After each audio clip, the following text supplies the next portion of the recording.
I think one of the things that was really interesting to me about doing the fellowship, and even now I find it a little challenging about talking about integrative oncology, different than I feel when I talk about ovarian cancer, is that it's not clear that we have the same amount of data, right? And I hate to give a 20-minute talk on what we don't know, but in a lot of ways, that's part of the process. It's a lot of the stuff that Patricia introduced to us.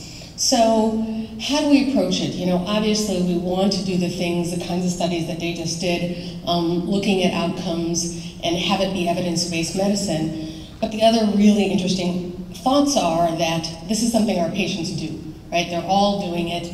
We saw some of the data. There's other data from gynae oncology that implies somewhere between 70 and 90% of patients use some form of integrative medicine. So if we accept all of those things, that people are doing it, then our obligation sort of becomes what's safe, right? What's harmful, and being aware of what's harmful, so knowing what to tell our patients not to do, and then what's potentially beneficial, things that they can do. And one of the other descriptions that I've heard of integrative oncology is that part of it is sort of empowering our patients to do the things that they can, and we know that, right? All of our patients say, you know, what can I do? What can I do for me? And I think when we can give them specific recommendations about diet, about lifestyle, that really gives them something to work with that potentially can be beneficial. I'm going to focus today talking on some dietary interventions, and you know, as a like a totally self-serving plug, you know, one of the other things that's really interesting in this area of integrative oncology is stress management and social support. And there's some great work from Primal Thakur and Anil Sood looking at stress in ovarian cancer patients and the real clear relationships that were seen in a mouse model and in vitro studies between some of the stress modifiers and tumor progression and initiation. So lots of really interesting data that would give us good reason to think about things like acupuncture and other mind-body techniques, yoga, you know, guided imagery, prayer, laughter, all the kinds of things that can influence that. So why is the data limited? You guys heard how recently we really started studying this stuff. And then the other difficulty when we look at supplements, getting back to the dietary interventions, is that when it comes to herbs, I mean, you guys know, right? If you buy fresh basil, it tastes a certain way. If you picked it out of your garden, it tastes different. If it's dried, it's different. A lot of these supplements are herbs. And so sort of understanding what their potency is, understanding what part of the herb is actually making a difference. There were tons of studies, big studies, done on St. John's wort, for example. But most people in the integrative medicine field sort of felt that the wrong part of the plant had been used in those studies, and that's why they weren't as effective as they should have been. So it's a difficult thing to study. The other thing that's hard, you know, you guys heard AK talk about acupuncture, and you really get an awareness that some of these techniques come from a whole different way of thinking about medicine and people. And so the way we think about things, where we want to use, you know, Taxol carbo versus IP Taxol carbo, you know, and even we get carried away and try to study more than one aspect at a time, right? It's sort of one intervention changing one outcome. Most integrative medicine thought processes aren't one outcome based, right? Even if we think about lifestyle, we think about, you know, stress management, social support, diet, exercise, kind of doing multiple interventions or whole person interventions to try to look at outcomes, and those are much harder to study.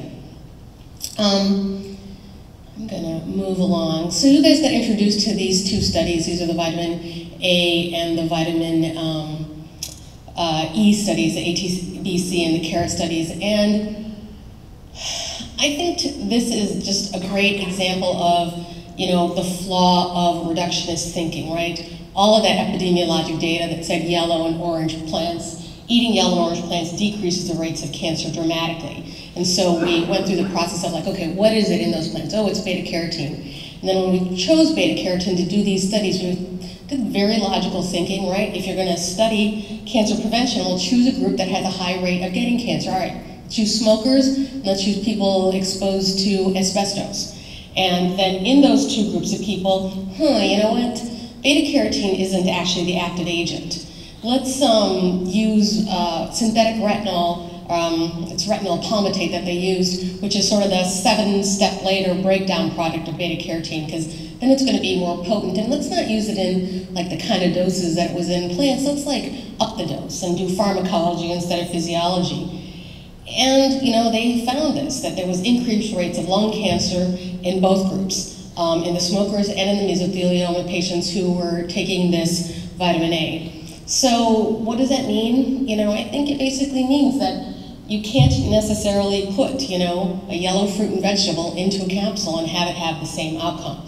And that we sort of do have to have a little bit of a stand back effect and just say, maybe it's reasonable to just recommend yellow and orange fruits and vegetables.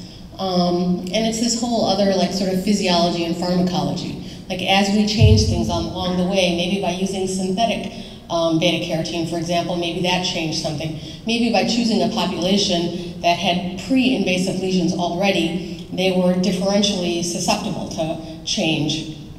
And so again, going to the whole foods thing of what can you tell your patients to do? The American Cancer Society recommends 5 to 7 servings of fruits and vegetables a day. Looking at studies of breast cancer patients, even in people with cancer, improving diet, improved quality of life, improved their energy levels, and improved sleep quality in a breast cancer group that only was told to add fruits and vegetables to their diet.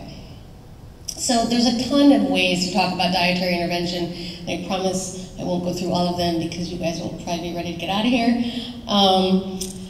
I'll just touch on supplements and some of the individual dietary compounds that we've learned about, that there's some data about. Spend a little time talking about global approaches. I'm not going to talk about the controversial things like phytoestrogens, the soys, and then antioxidants, just because we don't have time today. I didn't realize everybody doesn't get access to the slides. I left there like at the end of my slide presentation, but if this is something you're interested in and we have time, we can do quick questions on it, or just email me and I can send you my slides or we can talk about it.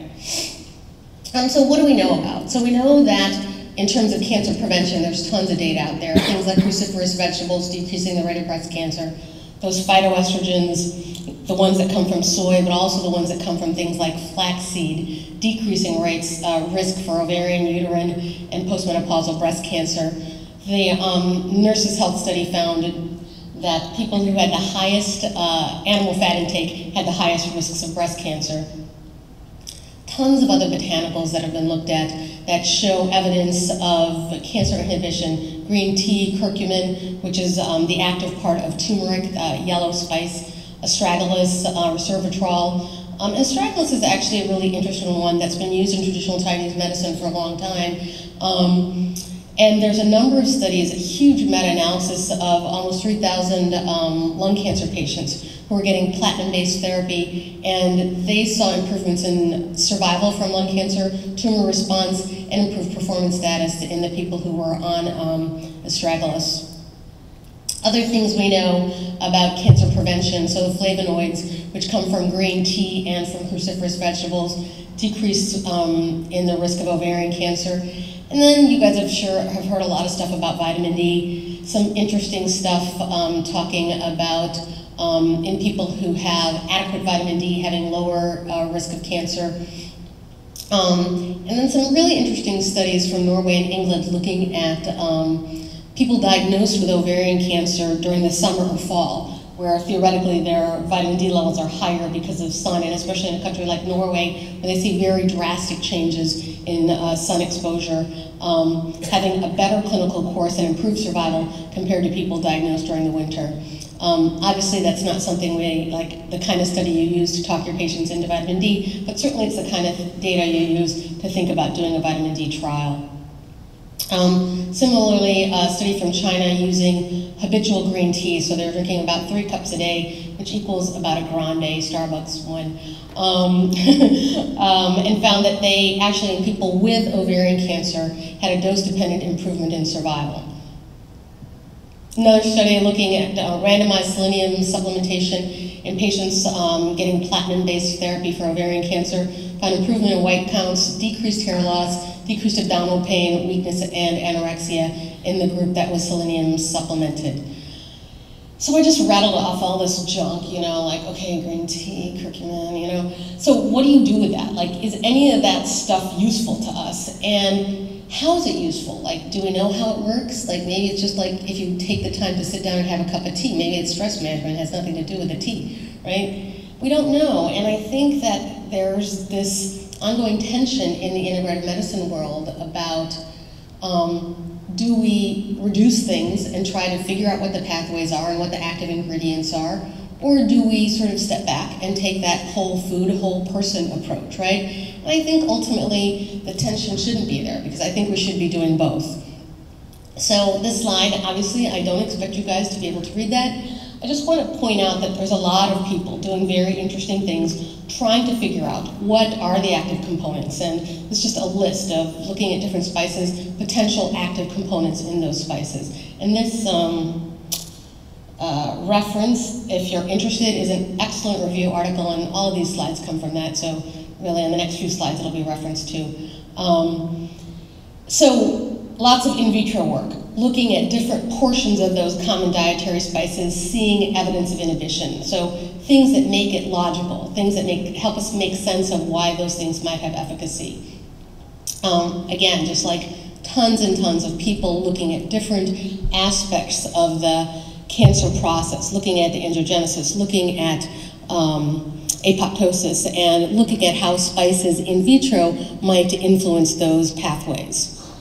Animal studies also, again, some really interesting findings. And I want to spend a little bit of time just focusing on one spice that's been looked at more, just to sort of show you guys the depth of the research that exists. So a bunch of in vitro work showing a lot of very powerful anti-inflammatory effects of turmeric. And as you guys know, we know that the anti-inflammatories that Vioxx and some of the other drugs were looked at for cancer prevention, for example, in familial adenoma polyposis, fat, you know.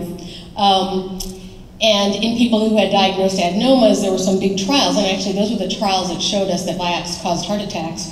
But they were very successful, right? They were successful at hindering the development of new polyps.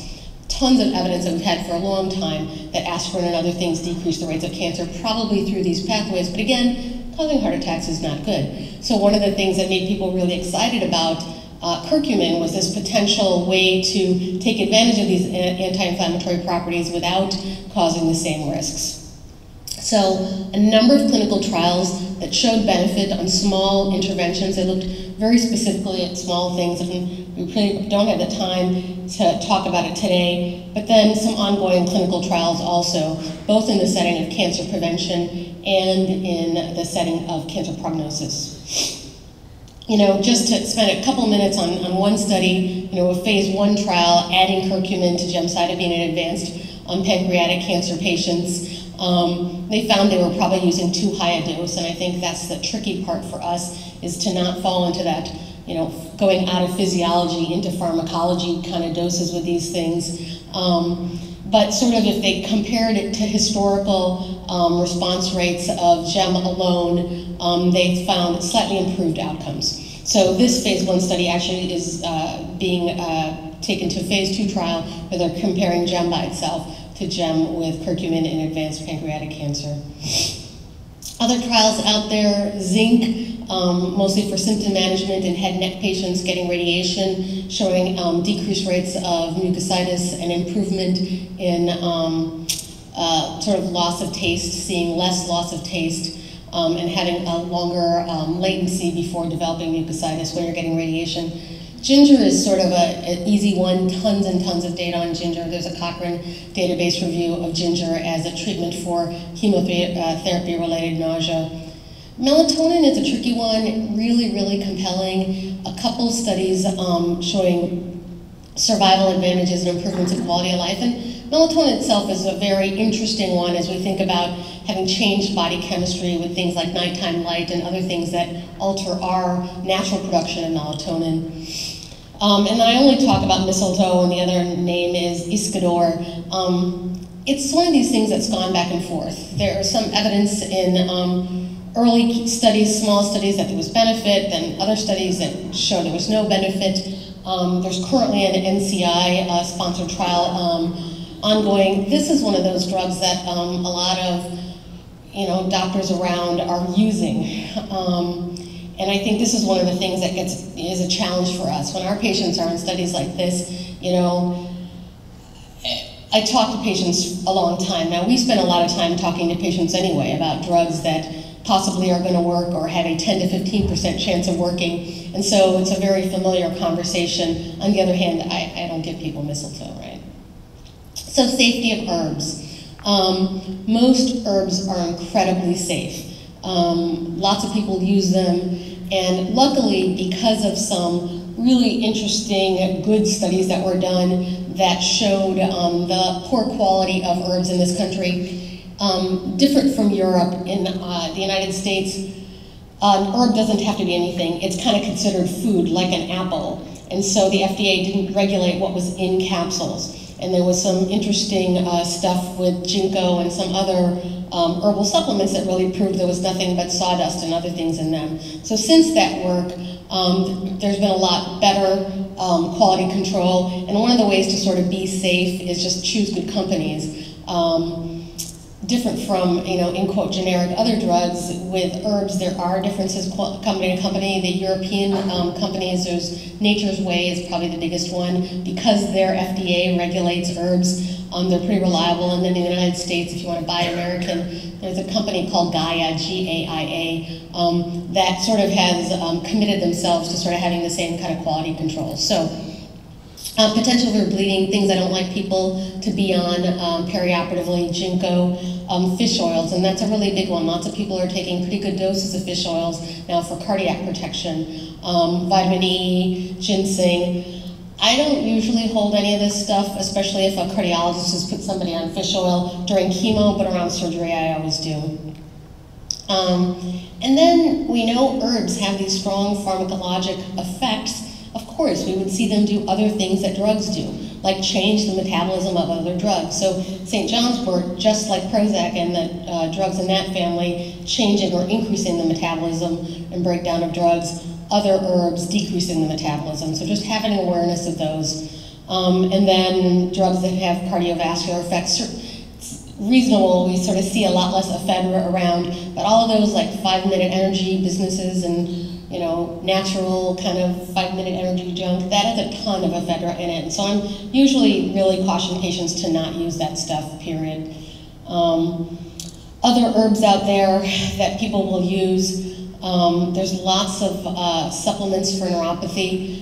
None of them have shown clear-cut improvement. Most of the data on neuropathy comes from diabetes, and the data is actually pretty good for diabetic-induced neuropathy with alpha-lipoic acid at a dose of about 600 milligrams.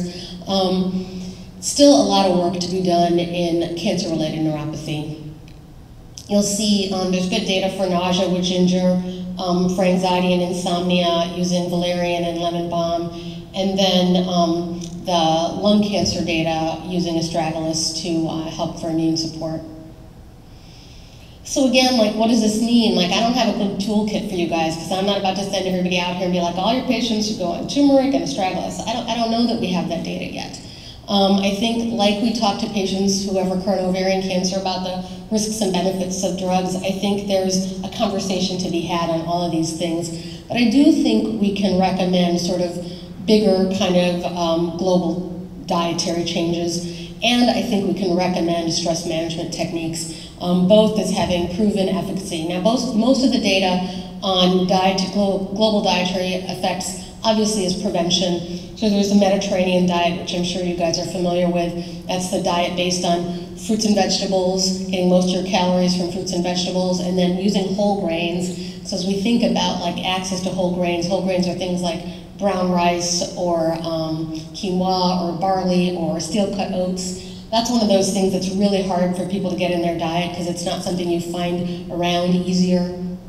Having most of your protein sources come from plant and fish sources, having more limited animal fats, and sort of the next step beyond, and I've taken this straight from some of Andrew Weil's work, where in addition to the Mediterranean diet, kind of adding those components of these foods that I think people have called them superfoods and things like that, but things that we know have shown benefit, like spices. And when I talk about spices, it's not just kind of like the esoteric kind of things like turmeric and curcumin, but like basil and rosemary, onions, garlic, shallots. All of these herbs and spices have a lot of potential activity. And just like we talk to patients, right, it's all about variety. You don't want anybody like all of our patients who decide they're going to take like a jar of something, 60 million, IUs a day. That's not what we want actually, right? We want them to do variety. So when we talk about fruits and vegetables, variety in color. When we talk about sources of protein, we talk about variety. And I think that that's a reasonable thing. The last thing I'm going to talk about though is there's very few global lifestyle changes done, and this is the work of Dean Ornish. Did over years, and he took a group of men who had very early stage prostate cancer, where they were still in that sort of range of watchful waiting being option. And so the experimental group had a pretty extreme, like this, the Dean Ornish diet, which is very, very low fat, plant-based diet. One of the things I actually like about the anti-inflammatory diet and the Mediterranean diet is it's not quite as extreme as this, and I think people are much more able to comply sort of in a real life way. But regardless, in this study, they did this low-fat, plant-based diet, had an exercise recommendation. They were all taught to practice a specific form of stress management. They used mindfulness-based meditation. And then they all attended group support sessions. So kind of thinking of that social support, avoidance of social isolation is one of the issues. And then their control patients got usual care. At 1 year, the people in the experimental arm had decrease in their PSA levels. They saw inhibition of cell growth, and then they had fewer prostate cancer-related clinical events. That is a smaller percentage, 27% in the control group, 5% in the intervention group, needed to proceed to conventional prostate cancer therapy, prostatectomy, radiotherapy, or androgen deprivation. So very, very interesting in a group of men who already had cancer, right? And to me, this is sort of the compelling thing. Lots and lots of integrative approaches talk about cancer prevention, but this was nice evidence that in people who already have cancer, by making lifestyle changes and recommending lifestyle changes, we can change outcomes. There's breast cancer studies also looking at exercise, and that's probably the most exercise data comes from breast cancer studies and colon cancer studies, where people who did a relatively small amount, the American Cancer Society recommends 150 minutes a week of exercise, finding improved outcomes in breast cancer and colon cancer patients in terms of recurrence. So that's all I've got. I think we're still on time, more or less. So thanks, and then we have time for questions?